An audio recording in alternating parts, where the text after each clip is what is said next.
তারা ভুল করে, যারা এমন করে তারা ভুল করে থাকে। তারা নিজের দেশবাসী পুরা মুসলিম উম্মত থেকে বিচ্ছিন্ন হয়ে গেল।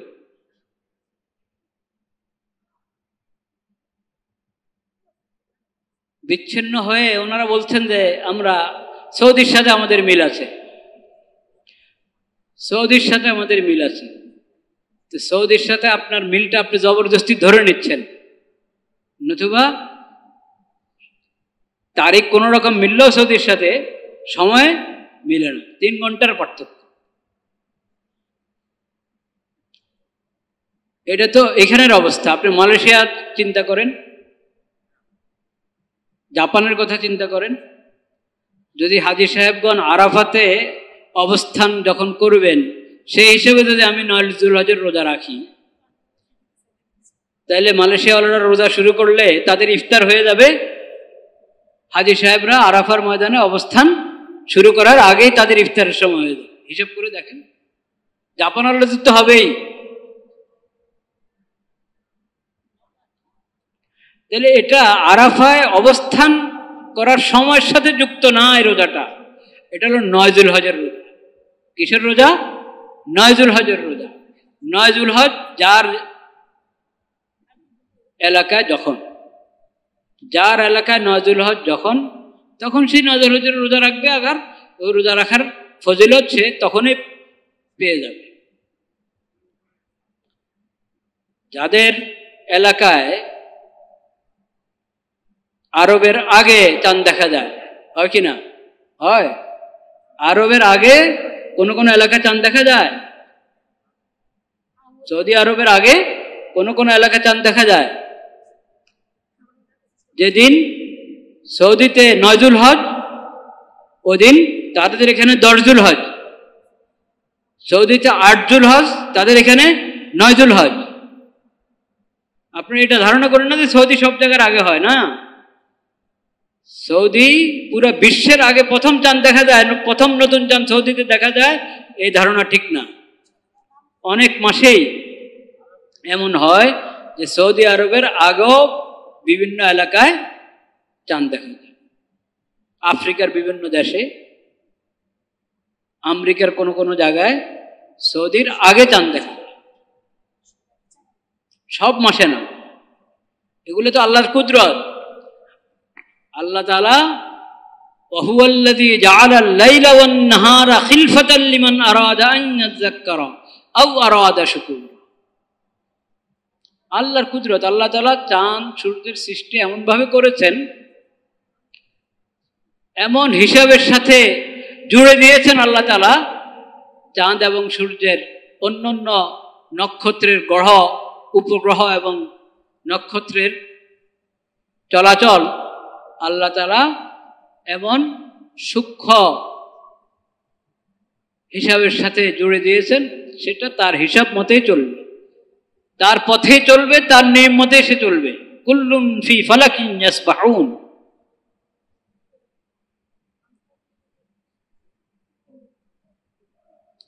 ওটা আপনি ওইভাবে চিন্তা করলে হবে না যে প্রতি মাসেই অমুক জায়গায় সর্বপ্রথম নতুন চাঁদ দেখা যাবে না। সর্বপ্রথম নতুন চাঁদ এমনও হইতে পারে গত মাসে এক জায়গায় হয়েছে, এই মাসে আরেক জায়গায়, সামনের মাসে আরেক জায়গায়। সেজন্য এই পদ্ধতিটা, এই চিন্তাটাই ভুল যে আমি সর্বপ্রথম দেখা হিসাবে দেখব, আবার কেবল আমি সৌদির হিসাবে দেখব না, বরং তুমি তোমার অঞ্চলের দেখা হিসাবে দেখো। রোজা করো, ঈদ করো, আমল করো। আমি একটা ঘটনা শুনাই শুধু, এটা নিয়ে আলোচনা করার আমার উদ্দেশ্য ছিল না, কিন্তু আজকাল মিডিয়ার কারণে মানুষ কত কিছু দেখে, কত কিছু শুনে, সোশ্যাল মিডিয়ায় আসতেই থাকে। সহি গলত, বাস্তব অবাস্তব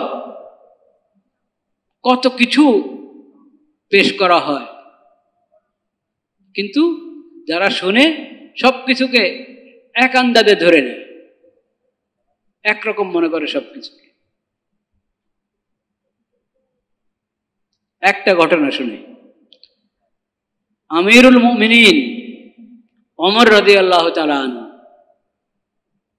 ইসলামের যেই প্রধান চার মনীষী, নবী করিম সাল্লাল্লাহু আলাইহি সাল্লামের ইন্তেকালের পর ধারাবাহিক যারা খিলাফতের দায়িত্ব পালন করেছিলেন, প্রথম ব্যক্তি আবু বকর রাদিয়াল্লাহু তাআলা, দ্বিতীয় ওমর রাদিয়াল্লাহু তাআলা, তিন ওসমান রাদিয়াল্লাহু তাআলা, চতুর্থ আলী রাদিয়াল্লাহু তাআলা।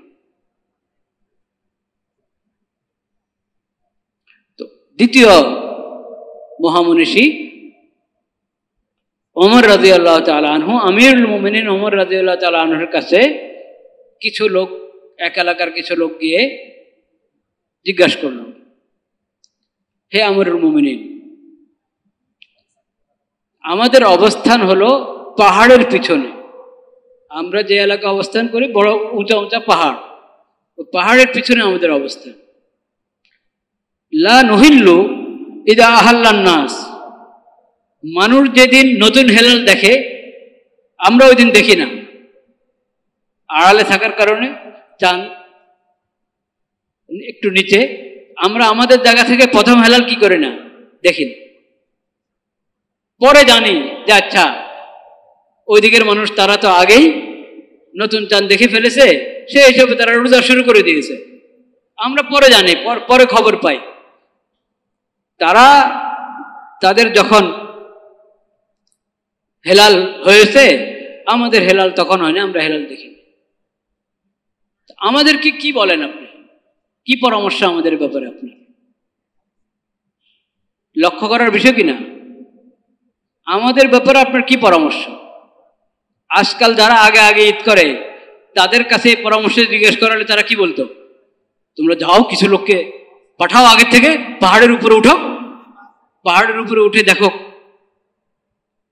ওই অঞ্চলে আগে থেকে কিছু লোককে পাঠিয়ে দাও, তারা একবারই ঘোড়া যেটা খুব তেজ চলতে পারে, খুব দ্রুত চলতে পারে, এরকম ওই জমানার ব্যবস্থাপনা হিসাবে আগে গিয়ে থাকো, চাঁদের খবর পেলেই দৌড়ায় এসে তোমাদেরকে জানিয়ে। আর যদি এরকম কিছু না করতে পারলে তো পরে যখন জানবা যে তার দ্বারা একদিন আগে শুরু হয়ে গেছে, তাহলে তোমরা একদিনের রোজা কাজা করবা। এরা বলবে কি বলবে না? বর্তমানের লোকেরা এরকম পরামর্শ দিবে তো নাকি? কিন্তু ওমর রাদিয়াল্লাহু তাআলা কি বলেছেন? ওমর রাদিয়াল্লাহু তাআলা বলেছেন, মিনাল ওয়াজহি ইলাল ওয়াজহি, তোমার হেলাল যখন তুমি দেখবে তখন থেকে তুমি রোজা শুরু করো। তোমরা যখন তোমাদের অঞ্চলে হেলাল দেখবে তখন থেকে রোজা শুরু করো, মাস গণা শুরু করো। ফাইন গুম্মা আলাইকুম ফাআকমিলুল ইদ্দাতা সালাসিন। দেখছো না পাহাড়ের আড়ালের কারণে দেখছো না, নাকি তোমার এখান থেকে চাঁদ দেখার পজিশন তুমি দেখবে ওই পজিশনে চাঁদ নাই এই জন্য দেখছো না, না আকাশ মেঘাচ্ছন্ন হওয়ার কারণে দেখছো না, যে কোনো কারণে যদি তুমি না দেখো, হুম্মা আলাইকুম, যে কোনো কারণে তুমি দেখছো না, তাহলে ফাআকমিলুল ইদ্দাতা সালাসিন, তুমি 30 পুরা করো, বর্তমান মাস 30 পুরা করো। এটা তো একটা ঘটনা শুনলাম, এরকম অনেক ঘটনা আছে। কাজে এটা হলো একটা বুদ্ধিজীবী চিন্তা, সারা বিশ্বে একই দিনে করতে হবে, সর্বপ্রথম চাঁদ দেখা করতে হবে। অথচ সৌদির সাথে যারা করে ওরা কিন্তু সর্বপ্রথম চাঁদ দেখা হিসেবে করে না। কখনো হয়ে যায় সর্বপ্রথম চাঁদ দেখা, কিন্তু অনেক সময় সর্বপ্রথম চাঁদ দেখা সৌদির আগে হয়। সেজন্য ভাইরা আমার, আমরা এইসব বিষয় নিয়ে, যেটা আমরা শরীয়তে আমাদেরকে যেসব বিষয় বাধ্য করে নাই, যে তুমি চেষ্টা করো, সর্বোচ্চ চেষ্টা চালাও, ব্যবস্থাপনা গ্রহণ করো, সব জায়গায় যদি একদিনে করতে পারো, এটা কঠিন, এমন সম্ভব না। আপনারা তারিখ রেখা সম্পর্কে জানেন না?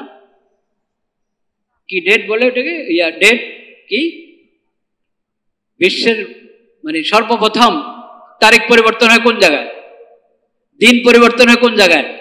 পৃথিবী তো গোলাকার না, এটা তো একটা জায়গা ঠিক করতে হবে দিন এবং তারিখ পরিবর্তন হওয়ার জন্য। তারিখ পরিবর্তনের যে রেখার এদিকে 1 তারিখ, ওইদিকে আরেক তারিখ, এদিকে বৃহস্পতিবার, ওইদিকে শুক্রবার। আপনি হাজার চেষ্টা করলেও পুরো বিশ্বে একই দিনে রোজা ঈদ করতে পারবেন। আর এমনি অন্যান্য জায়গাও কিছু মিল থাকলেও মূল সময় মিল থাকে না। এই জন্য ওইসব চিন্তা বাদ দিয়ে বাস সুমু লিরুয়াতিহি ওয়া আফতিরু লিরুয়াতিহি। নবী করিম সাল্লাল্লাহু আলাইহি ওয়াসাল্লাম যেভাবে বলেছেন, তোমরা হেলাল দেখে রোজা শুরু করো, হেলাল দেখে রোজা শেষ করো এবং ঈদ করো। ওইভাবে আমরা করব। ওমর রাদিয়াল্লাহু তাআলা আনহু ওটাকে আরো বুঝিয়ে দিলেন আমাদেরকে, মিনাল ওয়াজহি ইলাল ওয়াজহি। আল্লাহ তাআলা আমাদেরকে তৌফিক নসিব করেন। যে কথা আজকে মূলত বলতে চাচ্ছি, আল্লাহ আমাকে, আমাদের সবাইকে আমলের তৌফিক নসিব করে। সেই কথাটা হলো, এই যে সময়টা বরকতের সময়, যখন আল্লাহ রাব্বুল আলামিনের রহমতের বারিধারা, আল্লাহর রহমতের বৃষ্টি বর্ষিত হচ্ছে, আল্লাহর মাগফিরাতের বৃষ্টি বর্ষিত হচ্ছে। আল্লাহ রাব্বুল আলামিন আরাফার দিন ক্ষমা করতেই থাকেন। আল্লাহর ক্ষমা দেখে শয়তান পর্যন্ত পেরেশান হয়ে যায়। সারা বছর মানুষকে গোমরা করে, কুমন্ত্রণা দিয়ে পাপের রাস্তা নিয়েছে, গোমরাহের রাস্তা নিয়েছে, যা কামাই করেছে, এখন তো মানুষ এই দিন একবারে খাঁটি তওবা করে নিজেকে আল্লাহর দরবারে সুপে দিচ্ছে, সামনের জন্য পুরো প্রতিজ্ঞাবদ্ধ হচ্ছে, আর সে আল্লাহর নাফরমানি করবে না, পাপ করবে না, অপরাধ করবে না। আর আল্লাহ তার তওবা কবুল করে, তার ইস্তেগফার কবুল করে ক্ষমা করে দিচ্ছেন, ব্যাপকভাবে ক্ষমা করে দিচ্ছেন। এটা দেখে শয়তান খুব জলিল হয়ে যায়, লাঞ্ছিত হয়ে যায়। আমার তো সব শেষ, যা কামাই করলাম সব কি শেষ। এই সময়টা আমরা যদি একটু জেগে উঠি, এই সময়টায় আমরা যদি একটু নিজেকে প্রস্তুত করে ফেলি নিজের ইসলাহের জন্য, সংশোধনের জন্য, খাঁটি তওবার জন্য, ইস্তেগফারের জন্য, তাহলে এটা হলো একটা সুবর্ণ সুযোগ।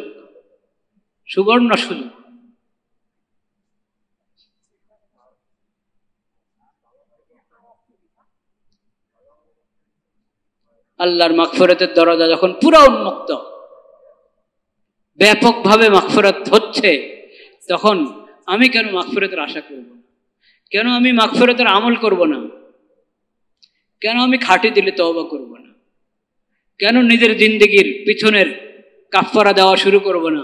সামনের জন্য নিজেকে ইসলাহ করার, সংশোধন করার চেষ্টা করব না? আল্লাহ রাব্বুল আলামিনের মাগফিরাত দেখে মানুষের মধ্যে দুই ধরনের চিন্তা আসে। একটা হলো সঠিক চিন্তা, আর একটা হলো ভুল চিন্তা। একটা হলো আল্লাহর মুত্তাকি বান্দাদের তরিকা, আর একটা হলো নাফরমান বান্দারা যারা শয়তানের তালে চলে, শয়তানের পদাঙ্ক অনুসরণ করে, তাদের রাস্তা। আমরা কোন রাস্তায় থাকবো? আল্লাহর মুত্তাকি বান্দাদের রাস্তায় থাকবো। তাদের রাস্তাটা কি? তাদের রাস্তা হলো মাগফিরাতের ঘোষণা শুনে সে খাঁটি দিলে তওবা করে, নিজেকে সংশোধন করে, আল্লাহর দরবারে কান্নাকাটি করে। এটা হলো তাদের রাস্তা। যে আল্লাহ এত দয়ালু, এত রহমান, এত রহিম, আমি কেন সুযোগ নিচ্ছি না? এটা হলো মুত্তাকিদের রাস্তা। আর যারা শয়তানের রাস্তায় চলে, তাদের কি? তাদের চিন্তা হলো, আচ্ছা আল্লাহ তো ক্ষমা করেনি, একবার ক্ষমা চেয়ে নেবনি, একবার হজে যাব, গিয়ে আরাফায় সব মাপ নিয়ে নেব, একবার হজে গিয়ে আরাফায় সব মাপ নিয়ে, এখন আমি উদাসীন হয়ে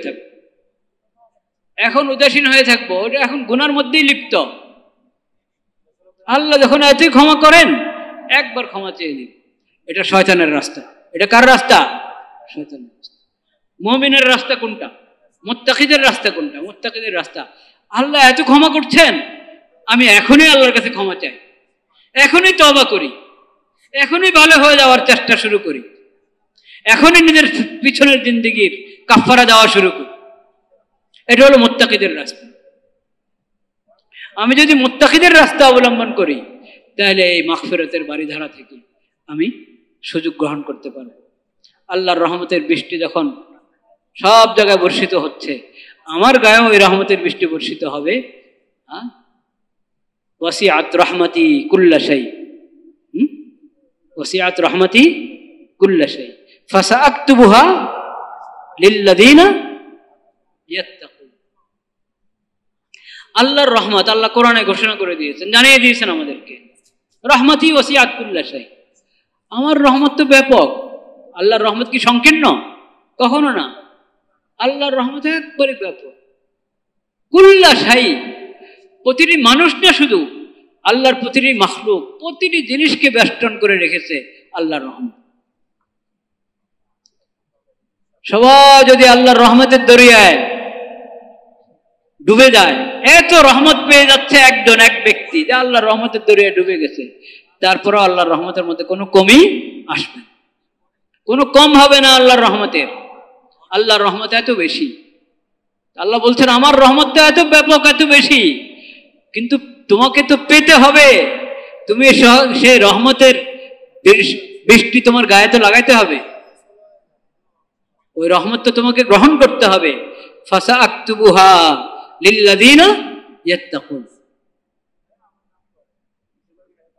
ওই রহমত কাদের ভাগে, কাদের ভাগে, কাদের জন্য ওই রহমত লিখে দেওয়া হয়েছে? ফাসাআকতুবুহা, সেই রহমত আমি লিখে দিব তাদের জন্য যারা তাকওয়ার রাস্তা অবলম্বন করে, যারা তাকওয়া অবলম্বন করে, যারা মুত্তাকি, তাদের জন্য রহমত আমি একবারে রেজিস্টারি করে দিব।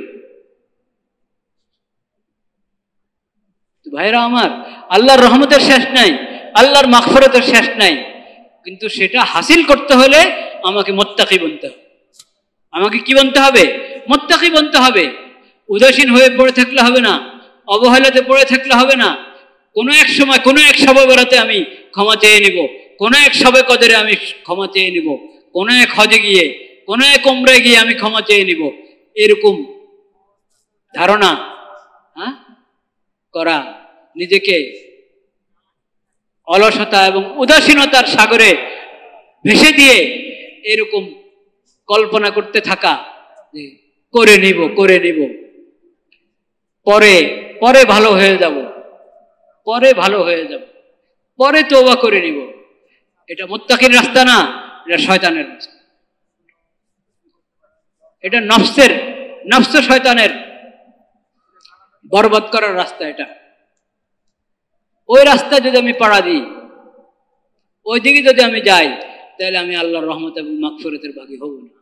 আল্লাহর রহমত এবং মাগফিরাতের কোনো কমি নাই, কিন্তু তুমি পেতে হলে তোমাকে তাকওয়া অবলম্বন করতে হবে। ক্ষমা চাও, তওবা করো, দেরি করো না।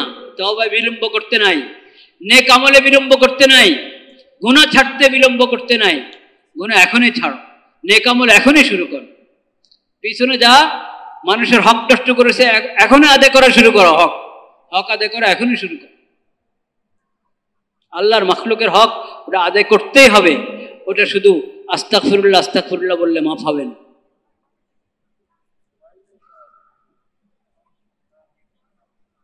যদি আমরা চাই আরাফার দিনের, হাজী সাহেবরা আরাফার দিনের যে বরকত হাসিল করেছেন সেখানে আমার ভাগ হোক, আমি যদি এটা চাই,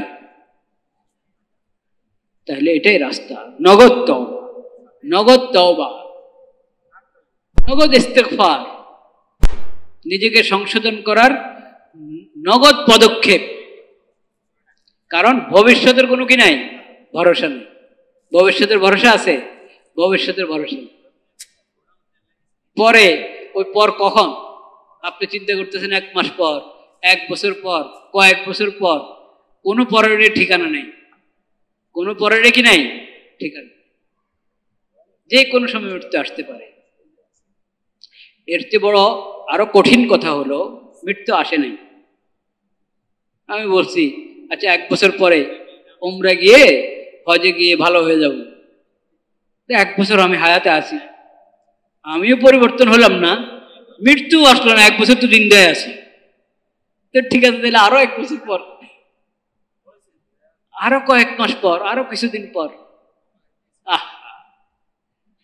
আল্লাহ যে 1 বছরের সুযোগ দিলেন, এই সুযোগকে আরো অবহেলা করলাম, আল্লাহর নিয়ামতের আরো নাফরমানি করলাম, আরো নাশুকরি করলাম, যে আরো পরে। তো দাঁড়ালো কি, মৃত্যু তো আসে না ঠিক, কিন্তু ঈমান কি হয়ে গেল, দুর্বল। আগে তো ভাবতাম যে নিজেকে ঠিক করতে হবে, না এরকম বেশি দিন চলা যাবে না, ঠিক হয়ে যেতে হবে, ভালো হয়ে যেতে হবে, আচ্ছা হয়ে যাচ্ছি, হয়ে যাব, এরকম চিন্তা আসতো। দিন যাতে যাতে কলব কি হয়ে গেছে, শক্ত হয়ে গেছে। ওয়ালা তাকুনু কাল্লাযীনা, ওয়ালা তাকুনু কাল্লাযীনা নাসুল্লাহ ফাআনসাহুম আনফুসাহুম।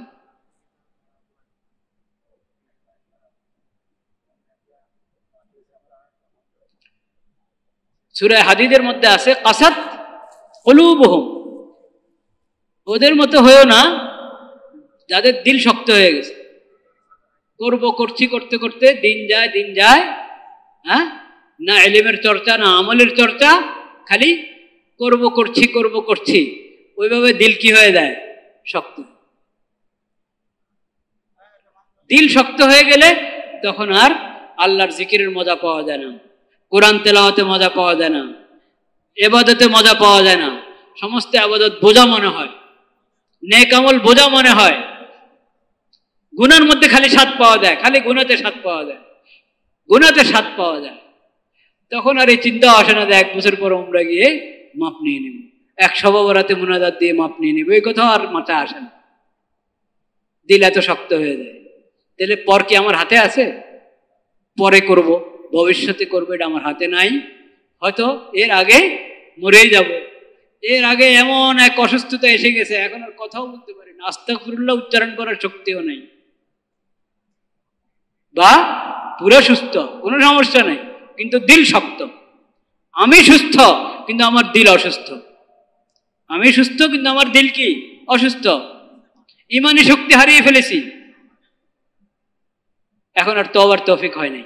এজন্য বিলম্ব করতে নাই, এজন্য কি করতে নাই, বিলম্ব করতে নাই। আল্লাহ তাআলা বলেছেন সারিউ,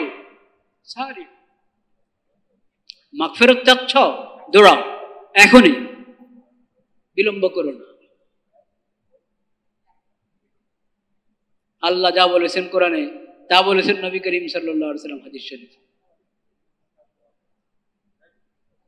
দিলকে শক্ত করো না, দিলকে শক্ত করো না। গুনাহ করে তওবা করতে দেরি করলে দিল শক্ত হয়, তওবা করতে দেরি করলে দিল শক্ত হয়। কাল্লা বাল রানা আলা কুলুবি ফাওয়াইলুল লিল কাসিয়াতি কুলুব।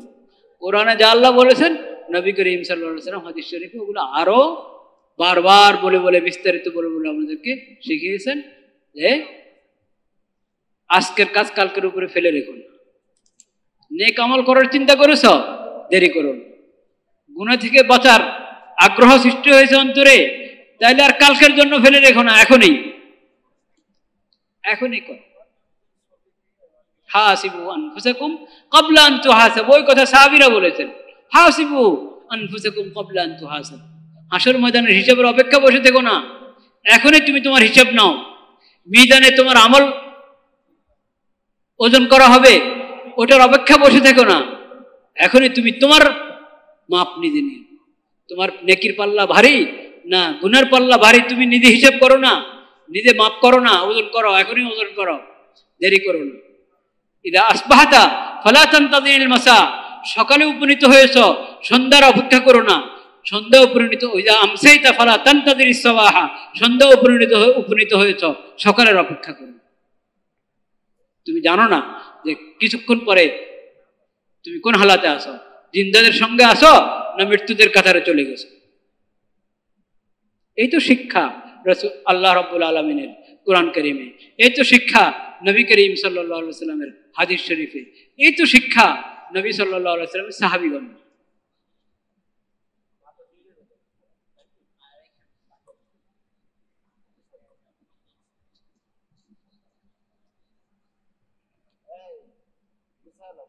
লা ইলাহা ইল্লাল্লাহ। কিন্তু আমাদের অবস্থা কি? আমরা হলো পরে পরে পরে। हर रोज मी गोयम के फरदा तरके सौदा कुनम बाद चूं फरदा शवद फरदारा इमरोज कुन। প্রতিদিন বলি যে আগামীকাল ছাড়বো, এই গুনাহ আগামীকাল ছাড়বো, এই বদভ্যাস আগামীকাল ছাড়বো, এই নেক আমলটা আগামীকাল থেকে শুরু করব, প্রতিদিন বলি। আবার যখন আগামীকাল আসে তো এটারে এখন আগামীকাল তো আজকে হয়ে গেছে, আজকে হয়ে গেছে, এখন আবার পরের দিনকে আগামীকাল বানাচ্ছি আমি। এইভাবে কখনো কি হবে না, ইসলাহ হবে না। সংসদের তরিকা হলো বাস নগদ শুরু করো, আল্লাহু আকবার আল্লাহু আকবার, লা ইলাহা ইল্লাল্লাহু আল্লাহু আকবার, আল্লাহু আকবার ওয়ালিল্লাহিল হামদ, আল্লাহু আকবার আল্লাহু আকবার, লা ইলাহা ইল্লাল্লাহু আল্লাহু আকবার, আল্লাহু আকবার ওয়ালিল্লাহিল হামদ। হজের শিক্ষা অনেক, কিন্তু আরাফার দিনের অনেক শিক্ষার মধ্যে সবচেয়ে বড় শিক্ষা নগদ, তওবা নগদ, ইস্তেগফার নগদ। তাইলে তুমি নিজেকে হাজী সাহেবদের সাথে, কোন হাজী সাহেবদের সাথে, যাদের হজ কবুল হয়েছে তাদের সঙ্গে তুমি তোমাকে জুড়ে দিতে পারো। নগদ তওবা যদি হয়, নগদ সংশোধন নিজের, নগদ পদক্ষেপ করো। কোরবানির সবচেয়ে বড় শিক্ষা, কোরবানির সবচেয়ে বড় শিক্ষা ফালাম্মা আসলামা ওয়া তাল্লাহু লিল জাবিন। আল্লাহর বিধানের সামনে নিজেকে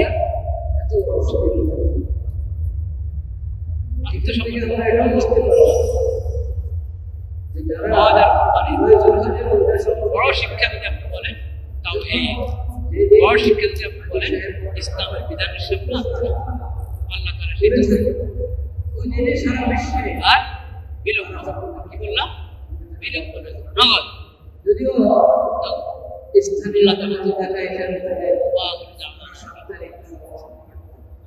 সুন্নাতে মুআক্কাদা বাকি আছে।